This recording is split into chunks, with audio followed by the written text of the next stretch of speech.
আসসালামু আলাইকুম বন্ধুরা, সবাই কেমন আছেন? আশা করি সবাই ভালো আছেন। বন্ধুরা, আজকের টপিকসটি হলো লাইটরুম ফটো এডিটিংস।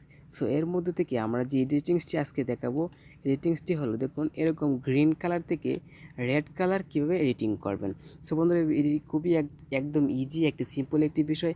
চলুন বন্ধুরা, আমরা ভিডিওটি থেকে দেখিয়ে দিই। সো আরেকটা কথা বলে নেই, এখনও যারা আমার চ্যানেলটি সাবস্ক্রাইব করেন নাই, প্লিজ চ্যানেলটি সাবস্ক্রাইব করে দিন এবং পাশে থাকার বেল আইকনটি পাচ্ছে অল সিলেক্ট করে দিন পরবর্তী ভিডিও সবার আগে পাওয়ার জন্য।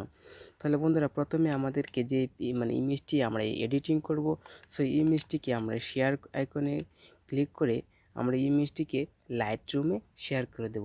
তাহলে বন্ধুরা দেখুন, আমি ইমেজটিকে লাইটরুমে শেয়ার করে দিলাম। সো লাইটরুমে শেয়ার করে দেওয়ার পর আমরা আমাদের মোবাইল থেকে লাইটরুম অ্যাপ্লিকেশনটি ওপেন করব। সো ওপেন করার পর ফার্স্ট অফ অল আমরা প্রথমে আমাদের যে ইমেজটি শেয়ার করলাম, ইমেজটি থেকে আমরা ক্লিক করে ওপেন করব। সো অ্যাপসটিতে ওপেন করার পর আমরা প্রথমে দেখুন এখানে একটি প্রোফাইল নামের একটি অপশন রয়েছে। সো প্রোফাইলস নামের একটি অপশন রয়েছে। সো এখানে একটি ক্লিক করে দেব।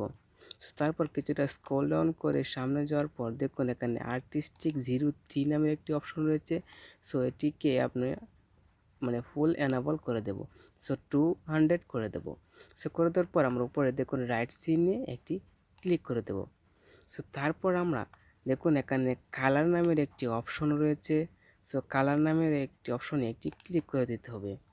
সো এখান থেকে আমরা দেখুন উপরে রয়েছে মিক্স নামের অপশনে একটি ক্লিক করে দিতে হবে। সো তারপর আমরা এখান থেকে দেখুন হলুদ কালারটি সিলেক্ট করে দেব। সো তারপর আমরা দেখুন হিউটি মাইনাস করে দেব আর এবং স্যাচুরেশনটি আমরা একটু প্লাস করে দেব। সো তারপর আমরা এখানে গ্রিন কালারটি সিলেক্ট করে দেব।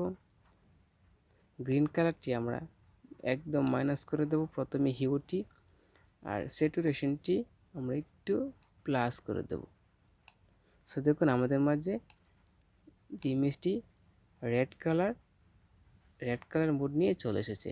সো বন্ধুরা, যদি ভিডিওটি ভালো লেগে থাকে তাহলে একটি লাইক করে দিন, আর এখন যারা আমার চ্যানেলটি সাবস্ক্রাইব করে নেয় প্লিজ চ্যানেলটি সাবস্ক্রাইব করে দিন।